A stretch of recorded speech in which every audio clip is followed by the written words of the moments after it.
ঠাকুরগাঁওয়ের পীরগঞ্জে ৫০ শয্যা বিশিষ্ট স্বাস্থ্য কমপ্লেক্সে অভিযান চালিয়েছে দুর্নীতি দমন কমিশন দুদক। এ সময় খাবার ও ঔষধ নিয়ে অনিয়ম ধরা পড়েছে।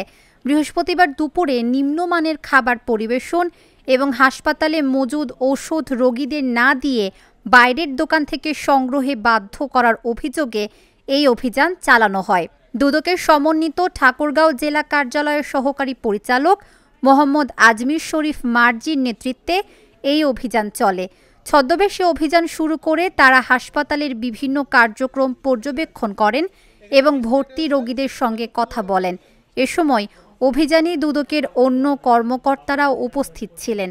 অভিযান শেষে দুদক কর্মকর্তা মোহাম্মদ আজমির শরীফ মার্জি জানান, হাসপাতালে এনফোর্সমেন্ট অভিযান চালানো হয়। এ সময় রান্নাঘর, গুদামঘর এবং বহির্বিভাগ ঘুরে রোগীদের দেওয়া খাবার নিম্নমানের এবং ডায়েট চার্ট অনুযায়ী নয় বলে নিশ্চিত হন তারা।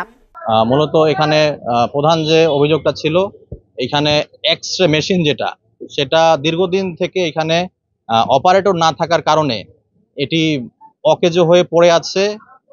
সরকারি টাকায় যে এত দামি একটা মেশিন এখানে কেনা হয়েছে, এটি নষ্ট হয়ে যাওয়ার সম্মুখীন হয়েছে আজকে, এবং এর ফলে এখানে যারা স্বাস্থ্য বিষয়ক যারা সেবা নিতে আসছে রোগীরা, তারা এখানে সেই পরীক্ষাটি না করাতে পেরে বাইরে বেশি টাকা দিয়ে তাদের পরীক্ষা করাতে হচ্ছে। এটা একটা অভিযোগ ছিল। দ্বিতীয়ত, এখানে রোগীদের কমন একটা অভিযোগ ছিল যে তাদেরকে ঔষধ থাকা সত্ত্বেও ঔষধ প্রদান করা হচ্ছে না।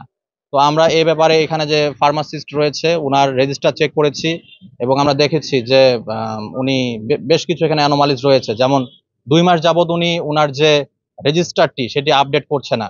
2 মাস যাবৎ উনি কি ঔষধ দিচ্ছে, কতগুলো ওষুধ আর ওনার কাছে স্টকে থাকছেন, এটার কোনো ওনার কাছে কোনো সুনির্দিষ্ট কোনো তালিকা বা তথ্য নেই ওনার কাছে। তো আমরা ভাবছি যে এখানে একটি বেশ বড় অনিয়ম রয়েছে এবং আমরা ওনাকে শোকজ করার জন্য সুপারিশ করেছি। ওনার শোকজের জবাব পাওয়ার পরে সেই মোতাবেক আমরা কমিশনে আমাদের সুপারিশ প্রেরণ করব। এখানে আরেকটি অভিযোগ ছিল নিম্নমানের খাবার প্রদান, ডায়েট চার্ট অনুযায়ী খাবার প্রদান করা হচ্ছে না। আমরা এখানে র্যান্ডমলি 5 পিস, আজকে দেখলাম ব্রয়লার মুরগির মাংস এখানে দেওয়া হচ্ছে। আমরা 5 পিস মাংস পরিমাপ করেছি, সেখানে পরিমাণে পাওয়া গেছে 257 গ্রাম, কিন্তু ডায়েট চার্ট অনুযায়ী 5 পিস মাংসের ওজন হওয়া উচিত ছিল 610 গ্রাম, অর্থাৎ অর্ধেকেরও কম মাংস এখানে প্রদান করা হচ্ছে। তো আমরা ঠিকাদারের চুক্তি বাতিল এবং তাকে কেন কালো তালিকাভুক্ত করা হবে না, এই মর্মে একটি শোকজ লেটার আমরা প্রদানের জন্য তাদেরকে সুপারিশ করেছি এবং শোকজ যে করবে, শোকজের জবাব পাওয়ার পরে আমরা কমিশনে এই ব্যাপারে আমাদের সুপারিশটা প্রেরণ করব। এখানে আরো কিছু পরিষ্কার পরিচ্ছন্নতা নিয়ে বেশ কিছু অনিয়ম ছিল। যারা নার্স রয়েছে তারা রোগীদের সাথে দুর্ব্যবহার করে, ওষুধ থাকা সত্ত্বেও ঔষধ প্রদান করেন না, এ ধরনের কিছু অভিযোগ ছিল। আমরা আরেকটি মানে চাঞ্চল্যকর তথ্য বলি, সেটি হচ্ছে এখানে যে নার্সদের যে ইনচার্জ রয়েছেন, উনি আমাদের এখানে একটি ইনজেকশন আমরা জানতে চেয়েছিলাম যে এটার আপনি আমাদেরকে কতটুকু মজুদ আছে এবং আপনার রেজিস্টারে আপনি কতগুলো রিকুইজিশন পেয়েছিলেন, সে অনুযায়ী আমাদেরকে বুঝিয়ে দেন। উনি বুঝিয়ে দিতে পারেননি বলতে উনি প্রায় 70টার বেশি ইনজেকশন ওনার কাছে অ্যাক্সেস রয়েছে, যেটা রেজিস্টারে কোনো লিপিবদ্ধ করা নেই। তো আমরা ওনাকে শোকজ করার জন্য বলেছি যে কেন এই 70টা ইনজেকশনের কোনো লিখিত বা ডকুমেন্টে কেন নেই, এটার জবাব উনি দিবে।